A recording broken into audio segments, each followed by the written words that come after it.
Vamos aí entender um pouquinho do que é a tabuada de Pitágoras. A tabuada de Pitágoras, ela é uma maneira de se escrever aí as tabuadas do 1 até o 10, usando aí uma tabela. É bem interessante. Então aqui nós podemos observar que na horizontal nós temos os números aqui escritos aí na sequência de 1 até o 10 e na vertical também os números escritos na sequência de 1 ao 10.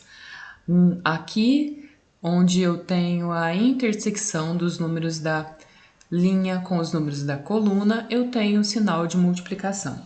É muito simples, se você, por exemplo, quiser multiplicar o 4 por 5, basta você vir aqui na linha do 4, observar onde eu tenho a coluna do 5 e escrever o resultado aqui, 4 vezes 5, 20.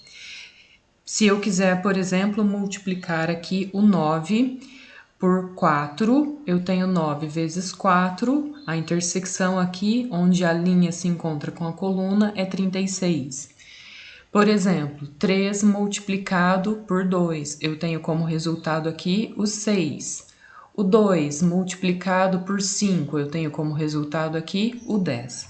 Algumas curiosidades aí dessa tabuada de Pitágoras. A tabuada do 6 é o resultado, ou seja, aqui da tabuada do 6, é como se eu pegasse aqui os resultados da tabuada do 13 e multiplicassem por 2. Então, ó, 3 vezes 2, 6, 6 vezes 2, 12 e assim sucessivamente.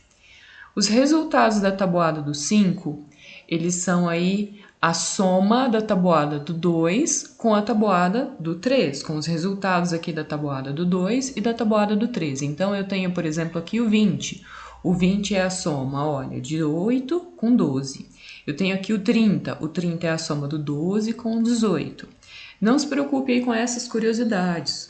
Como o próprio nome já diz, são só curiosidades a respeito aí da tabela que representa aí a tabuada de Pitágoras. Mais uma curiosidade aqui, a tabuada do 3 é a soma da tabuada do 2 com a tabuada do 1. Então, eu tenho aqui, por exemplo, 21 é a soma de 7 mais 14. O 6 é a soma de 2 mais 4 e assim por diante. A tabuada do 4 é o mesmo que se eu pegasse aqui o resultado da tabuada do 2 e multiplicasse por 2. Então, 20 vezes 2, 40. 4 vezes 2, 8. 10 vezes 2, 20. Aqui, então, tenho agora uma tabuada de Pitágoras completinha.